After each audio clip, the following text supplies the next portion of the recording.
یہ معرفت الہی کا کام ہے. یہ اپنا کام جو ہے اس کو معرفت الہی بولتے ہیں، یعنی اللہ کو پہچاننا.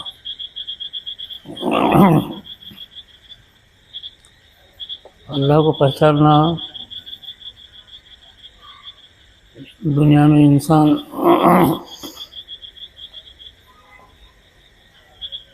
اچھے لوگوں کو تلاش کرتا ہے، پیسے والوں کو تلاش کرتا ہے، لیڈروں کو تلاش کرتا ہے، آفیسروں کو، عہدیداروں کو تلاش کرتا ہے. لیکن اللہ کو تلاش کرنا یہ بہت عجیب چیز ہے. اور اللہ کو تلاش کرنے کی اگر نیت بھی اگر کسی نے کرا تو گمراہی پہ نہیں جا سکتا. اگر یہ کسی نے طے کر لیا کہ میں اللہ کی پہچان حاصل کر لوں گا، تو ظاہر ہے ایسا نیت کرا تو وہ ایسی کوشش بھی کرے گا. ایسی نیت کرنا بھی انسان کے لیے کامیابی کی علامت ہے. اس لیے کہ دنیا میں انسان اللہ کو چھوڑ دیا ہے.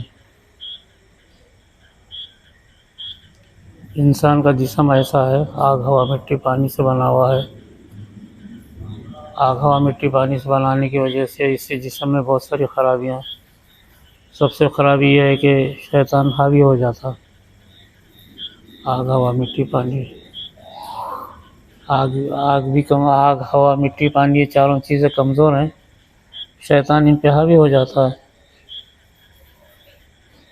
لیکن اللہ نے اس آگ ہوا مٹی پانی میں ایک چیز رکھا، اس کو بولتے روح.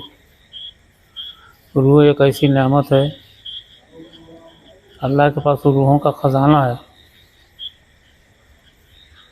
بلکہ ایک بہت بڑا سمندر ہے روحوں کا. روح اللہ نے جتنی چیزیں بنائی ہیں اس میں سب سے بہترین نعمت ہے روح. اسی وجہ سے کفار مکہ حضور صلی اللہ علیہ وسلم سے پوچھتے تھے کہ روح کیا چیز ہے،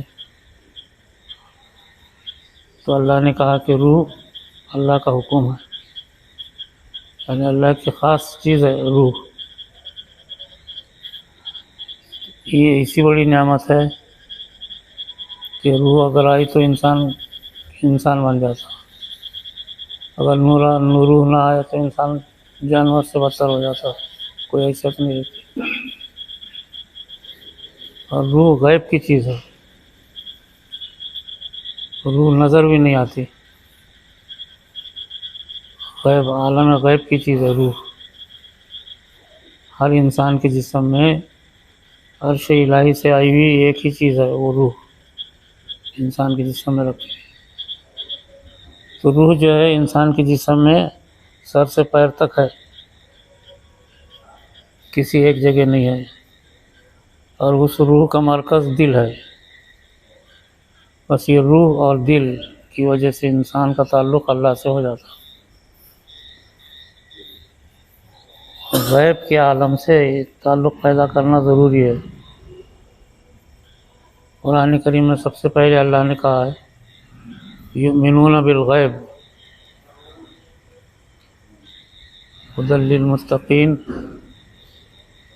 سب سے پہلے اللہ نے کہا کہ یہ قرآن کریم متقین کو فائدہ دے گا. متقین کون ہے؟ یؤمنون بالغیب، جو غیب پر ایمان رکھتے ہیں. اصل میں اپن غیب پر ایمان رکھتے ہیں لیکن غیب کو حاصل کرنا ضروری ہے. غیب کی طاقت کو، غیب کا علم کو، غیب کی معلومات کو، غیب کی معرفت کو حاصل کرنا ضروری ہے. ایمان تو رکھتے ہیں ہم غیب پر، لیکن غیب کو حاصل نہیں کرتے. یہ اگر غیب کو حاصل نہ کریں گے تو ایمان صحیح نہیں ہوگا. اسی کو بولتے معرفت الہی، یعنی اللہ کو پہچاننا، غیب کو پہچاننا، غیب کو حاصل کرنا. ہر مذہب میں یہ چیز ہے. دنیا کے ہر مذہب والے بولتے ہیں کہ یہ دنیا ہے، لیکن ایک غیب کی دنیا الگ ہے جو مرنے کے بعد آدمی کو نظر آئے گی. تو جو غیب کی دنیا انسان کو مرنے کے بعد نظر آتی ہے، زندگی میں حاصل کرنا اس کو۔ مرنے کے بعد ٹھیک ہے آدمی کو فرشتے نظر آئیں گے، لیکن فرشتوں کو دنیا میں دیکھ لینا۔ غیب کے بعد،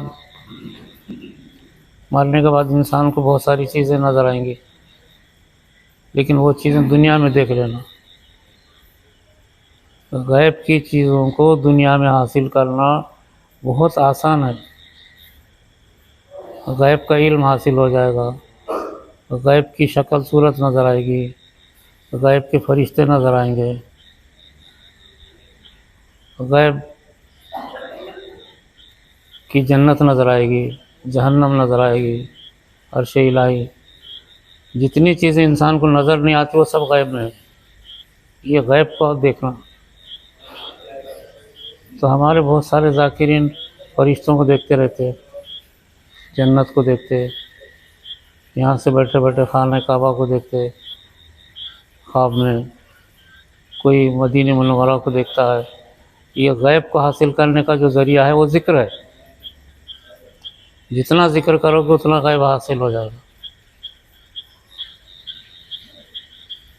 ہمارے ذاکرین نے جو ہے قبر میں کیا ہوتا، ظاہر ہے وہ غیب کا ہے، کسی دنیا کے آدمی کو معلوم نہیں ہوگا قبر میں کیا ہوتا، مر کے گیا تو نظر آتا اسے، لیکن دنیا میں قبر میں کیا ہوتا کس کو کیا معلوم۔ ہمارے ذاکرین نے اس کو بھی دیکھ لیا۔ ایک ذاکر نے 3 دن تک قبر کو دیکھتا رہا، قبر میں رہا، خواب میں منکر نکیر کو دیکھتا رہا، سوال جواب دیکھتا رہا، غیب آسانی سے حاصل ہوا اس کو۔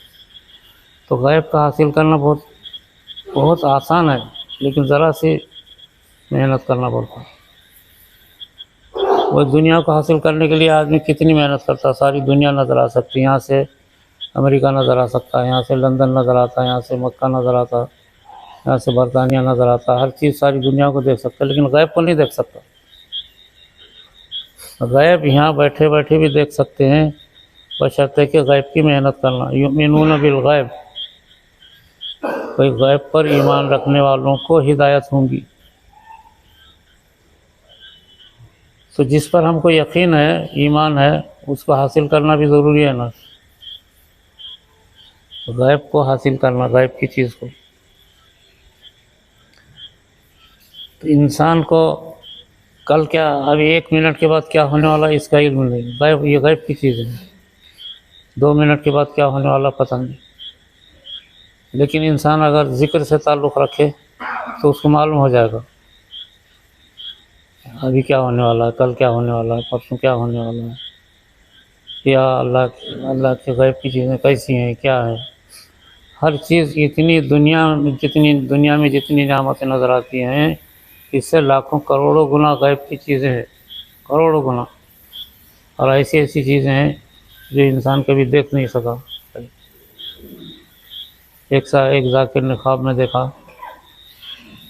کہ وہ اونٹ پہ بیٹھا ہوا ہے وہ، اور اتنا بڑا اونٹ ہے وہ، دنیا میں ایسا اونٹ کبھی دیکھا نہیں، اور وہ اونٹ بیٹھنے والے سے باتیں بھی کر رہا۔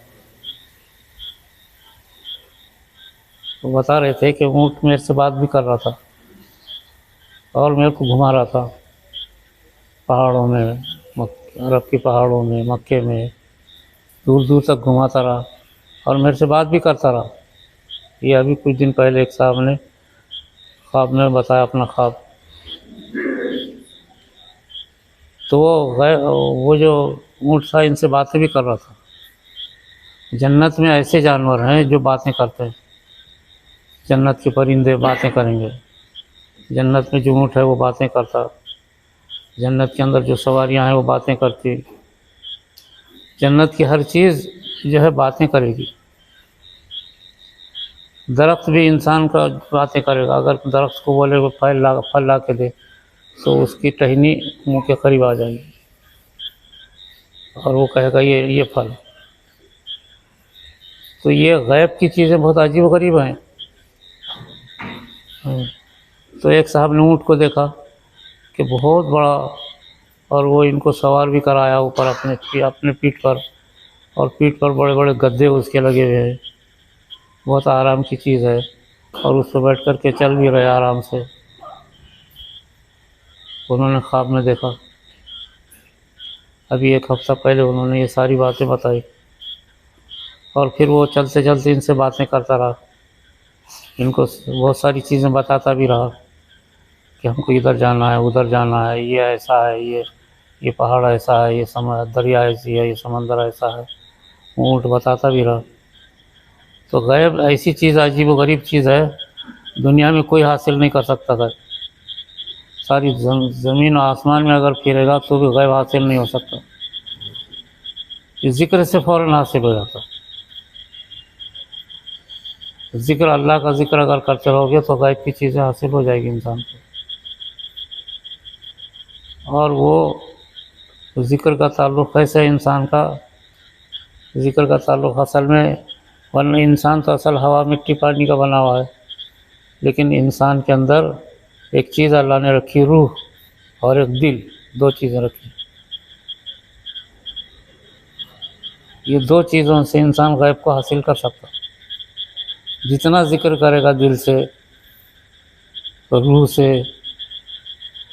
تو انسان کو غیب حاصل ہوتا ہے۔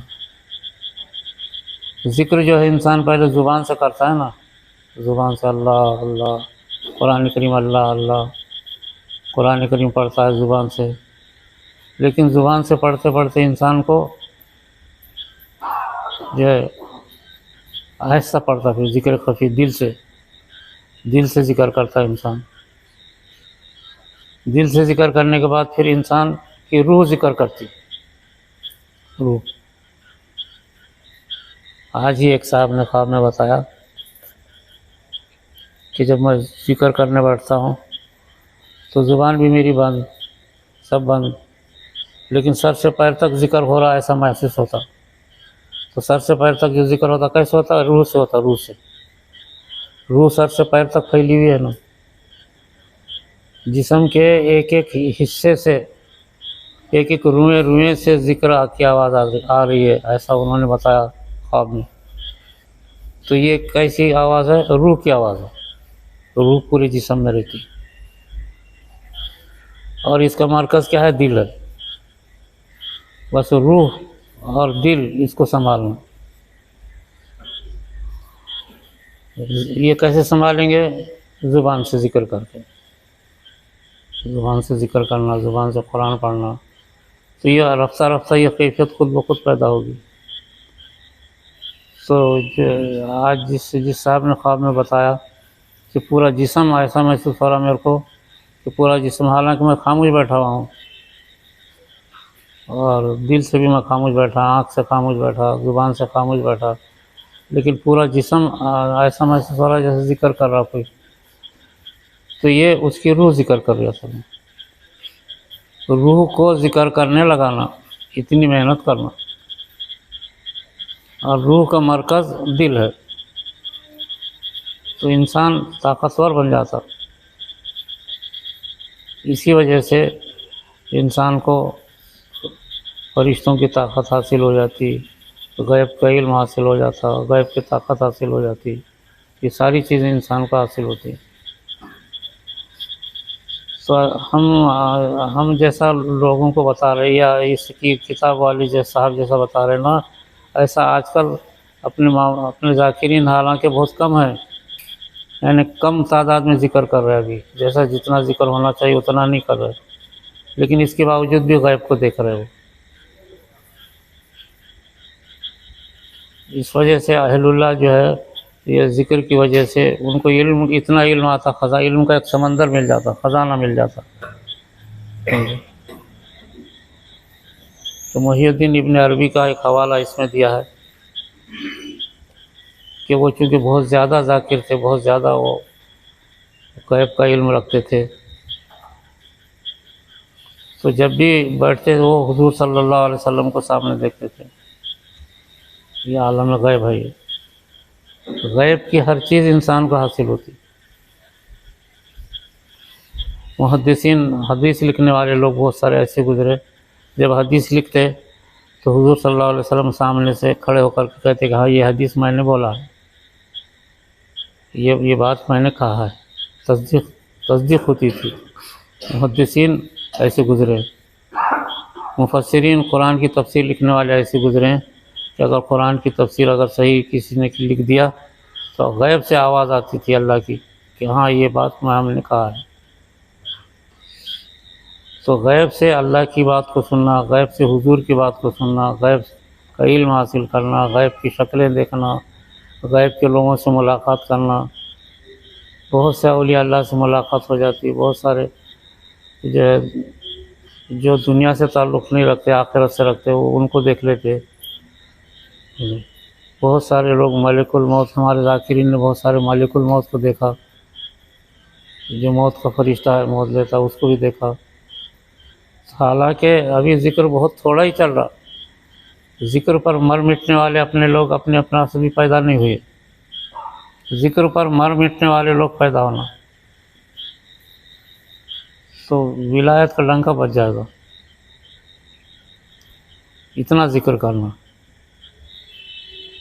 کہ جسم کو تکلیف ہونے لگے ذکر سے،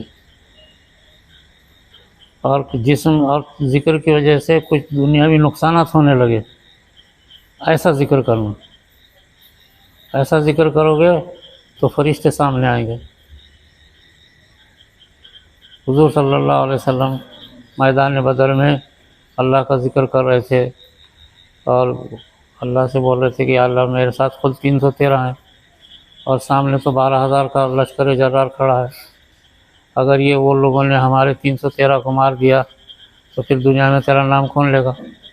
حضور صلی اللہ علیہ وسلم ایسا بول رہے تھے اور تمام صحابہ ذکر کر رہے تھے۔ تو لوگوں نے دیکھا کہ آسمان سے فرشتے اتر رہے لین سے، وہ پہاڑ آج بھی موجود ہے جہاں پہ میدان بدر میں فرشتے جس پہاڑ پر اتر رہے تھے، لوگوں نے دیکھا۔ آنے جانے والوں نے دیکھا کہ فرشتے پہاڑ پہ اتر رہے، وہ پہاڑ اتنا نفیس ہے آج بھی، اس کی مٹی اگر ہاتھ میں لیے ریت تو ایسی نفیس ہے، ذرا بھی دھول گندگی نہیں لگتی، پورے اس کے اوپر لوٹ بھی گئے اچھے کپڑے پہن کے تو کپڑے گندے نہیں ہوتے، آج بھی وہ پہاڑ موجود ہے، فرشتوں کا پہاڑ جس کو بولتے۔ تو اس پر اترتے تھے وہ، اور اتر کر کے وہاں سے میدان بدر میں جاتے ہوئے لوگ دیکھتے تھے کہ فرشتے جا رہے ہیں۔ تو ظاہر ہے اس وقت جو ہے حضور صلی اللہ علیہ وسلم کا زمانہ تھا، تو جو دیکھ رہے تھے وہ صحابہ تھے، سب کے سب صحابی تھے۔ عورتیں دیکھ رہی تھی، عورتیں، فرشتے آ رہے، اتر رہے، جا رہے، وہ کسی سے بات نہیں کرتے تھے، آپس میں بات کرتے تھے فرشتے۔ بعض فرشتے مسلح تھے، ان کے کمر میں تلوار لگی ہوئی تھی، بعض فرشتے پگڑی باندھے ہوئے تھے سفید، بعض فرشتے ایک دم جو ہے ایسا محسوس ہوتا جیسے بالکل ایک نور ہے، اس سے زیادہ جسم نہیں ہے، ایسا نظر آتے تھے۔ تو لوگ دیکھ رہے تھے، عورتیں دیکھ رہی تھی، بچے دیکھ رہے تھے۔ تو غیب کا عالم وہ لوگ دیکھتے تھے، کس وجہ سے دیکھتے تھے کہ ان کی زبانیں ذکر سے تر تھیں، ظاہر ہے ان کی مدد ہوئی اللہ کی طرف سے۔ آج بھی مدد ہوں گی، آج بھی، لیکن ہم نے اصل میں کیا ہے، اللہ کا ذکر اور اللہ کا کلام چھوڑ دیا ہے، اس وجہ سے مدد رکی ہوئی ہے۔ اللہ کی جو مدد رکی ہوئی ہے صرف قرآن کریم ترک کرنے پر، اللہ کا ذکر ترک کرنے پر اللہ کی مدد رکی ہوئی ہے۔ لیکن ہم یہ دیکھ رہے ہیں کہ یہ معمولی اپنی جو محنت ہے،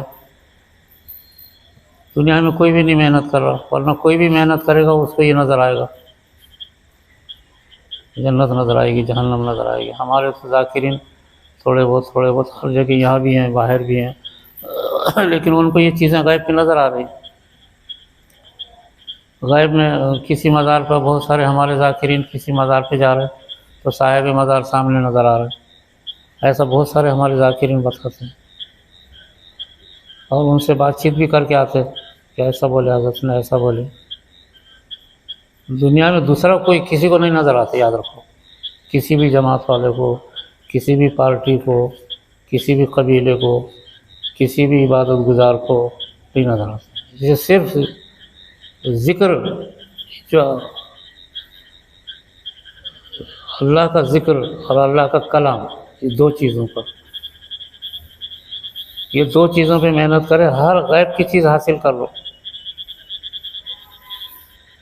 غیب کی اللہ کی مدد حاصل کرو، بیماری سے شفا حاصل کر لو، معیشت میں تنگی ہے، معیشت اللہ سے مانگو، ضرورت دنیا کی ضرورت ہے اللہ سے مانگو، لیکن ذکر کر کے بالکل مل جائے گا۔ کئی ہمارے ذاکرین آج نوکری پہنچ چلے گئے، ضرورتیں ان کی پوری ہو رہی ہے۔ کئی ایسے ذاکرین ہیں جن کے لیے تجارت کے راستے کھل گئے۔ یہ آسان طریقہ ہے، لوگ بلا وجہ دنیا میں پھر رہے، پریشان پھر رہے، دگلول ناکہ سے لے کے پہاڑ وہاں تک جاؤ، پیرش تک، لوگ روزی کے لیے پریشان پھر رہے، اور یہ ذکر کرو سب مل جائے گا، بالکل ہر چیز مل جائے گی، اتنی آسان ہے۔ تو آج امت مسلمہ اس سے غائب ہے قرآن کریم سے۔ تو میں آپ لوگوں کو بار بار بول رہا ہوں، اس میں کوئی ہمارے پاس آنے والوں کو ایسا نہ ہو کہ جس نے قرآن نہ پڑھا ہو، یہ نحوست پھیلے گی۔ اس قدر ہمارا قرآن کریم پر، اللہ کے ذکر پر زور ہے، اس کے بغیر کوئی چیز ہی نہیں ہے دنیا میں۔ سب سے دنیا میں کامیاب چیز انسان کو ہر چیز حاصل ہو سکتی ہے، بشرطے کہ دونوں چیزوں کی پابندی کرے۔ تو میں آپ لوگوں سے پوچھنا نہیں چاہ رہا ہوں، ہو سکتا ہے بہت سارے نہیں پڑھے ہوں گے، شرمندہ ہوں گے، تو اس شرمندگی کی کیفیت آنے مت دو۔ ہمارے سلسلے میں ہر شخص اللہ کا ذکر، اور ہر شخص قرآن کی تلاوت کی آوا ہو، چاہے اس کے لیے جان چلی جائے، روپیہ پیسہ خرچ کرو، شادی پہ پیسہ خرچ کر رہے، چلا چھٹی پہ پیسہ خرچ کر رہے، قرآن سیکھنے پر کسی بھی حافظ کو 1000 5000 10,000 دے دو، قرآن پڑھنا سیکھو، قرآن کی تلاوت کرنا سیکھو، اور تجوید سے پڑھنا سیکھو۔ یہ بہت ہی ضروری ہے، یاد رکھو۔ اگر آپ لوگ یہ نہیں کر رہے اور خالی جمعہ کیا، خالی بدھ کے دن آ کر کے الا اللہ کر رہے، اس سے کچھ حاصل نہیں ہوگا۔ تو میں نے دیکھا آج ایک صاحب بتائے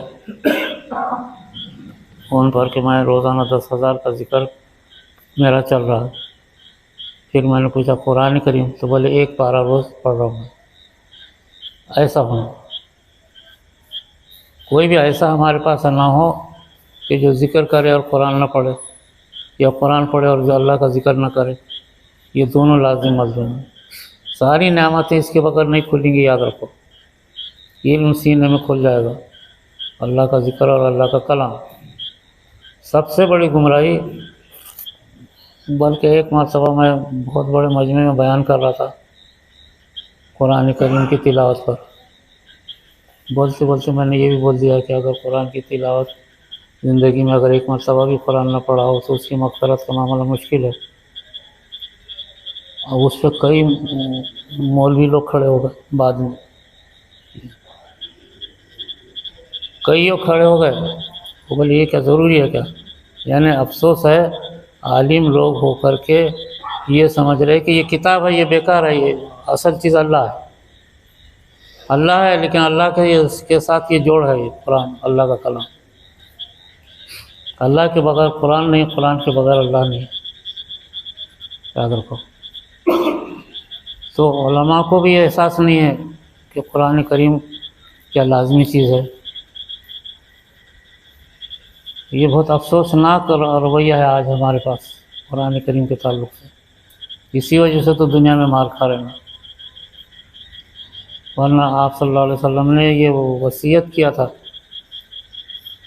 10 سال غار حرا میں اور 23 سال مکہ اور مدینے میں 33 سال محنت کر کے وصیت کی تھی، اس کو پکڑ کے رہو گے تو تمہاری حیثیت ایک پہاڑ کی سی ہوں گی، اور اگر اس کو چھوڑ دو گے تو تمہاری حیثیت ایک تنکے کی ہوگی، تنکا اور پہاڑ میں کتنا بڑا فرق ہے۔ تو آج مسلمان نے قرآن چھوڑ دیا ہے بس۔ تو اپنی عورتوں کو بھی قرآن کا پڑھنے والا بناؤ، اس پہ چاہے کتنا ہی پیسہ خرچ ہو جائے۔ عورتوں کو 1 تولہ سونا اگر لینے کے لیے لے کے دیتے چونگے 1 لاکھ روپے لگا کے، تو 1 لاکھ کے بجائے 10,000 روپے خرچ کر کے عورت کو قرآن کریم کی تلاوت کرنا سکھاؤ۔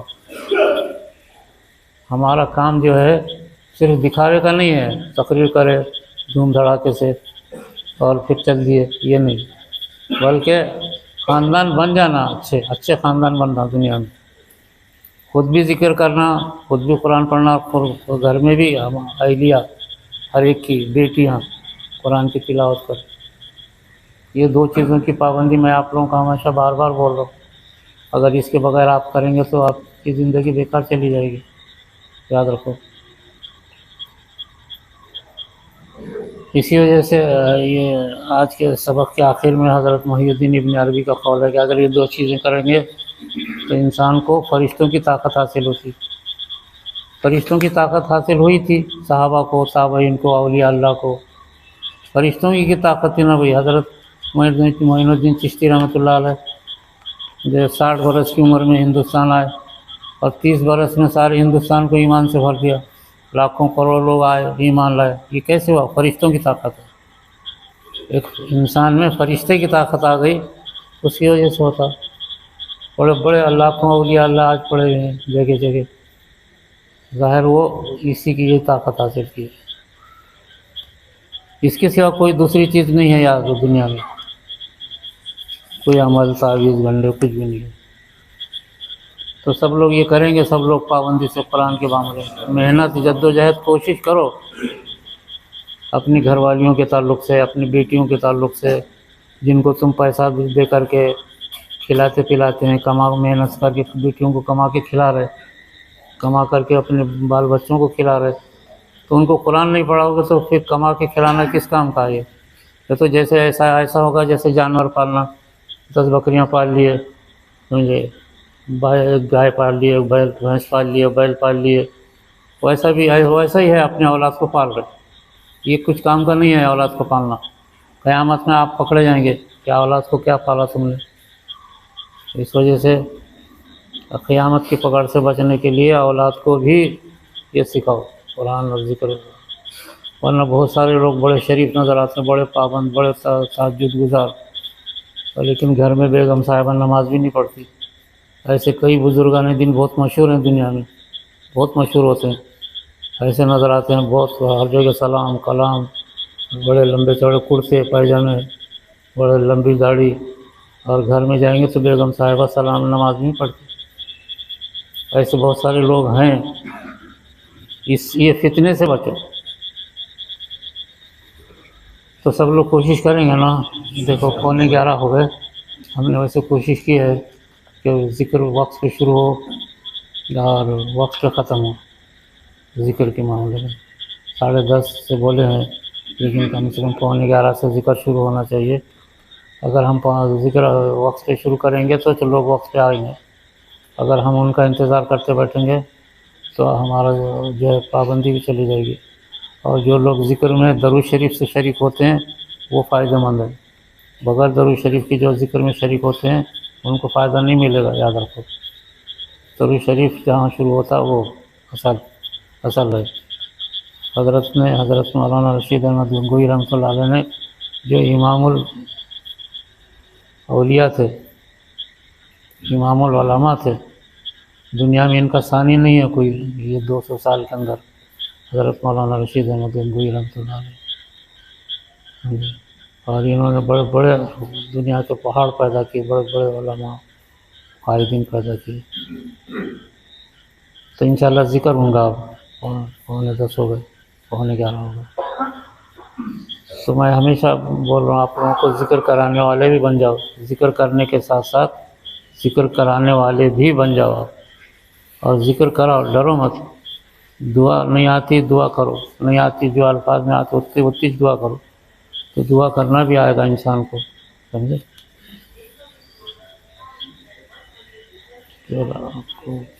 چلو آج ذکر کراؤ، کوئی بھی نیا. ذکر سے ہی طاقت آئے گی، قوت آئے گی، اور توجہ اللہ کی حاصل ہوتی ہے اصل میں ذکر کرانے سے. کیونکہ آدمی دھیان رکھتا نا بھائی کتنے ہو گئے، 100 ہو گئے، 150 ہو گئے، 200 ہو گئے، تو دھیان اللہ کی طرف جاتا. سب اللہ کی طرف دھیان جانا یہی ہے سب سے بڑی عبادت. اللہ کا دھیان رکھ کر کے 1 سیکنڈ اللہ بولنا کہ 500 سال کی عبادت سے افضل ہے، 500 برس کی عبادت سے افضل ہے 1 منٹ کے لیے اللہ کا دھیان کرنا۔ تو اس میں اللہ کا دھیان پیدا ہوتا ذکر کرانے سے۔ چلو ذکر کرانے والا کوئی آؤ تو چلو آؤ ہمت سے، چلو کوئی آؤ، اپنے اپنے حلقوں میں ذکر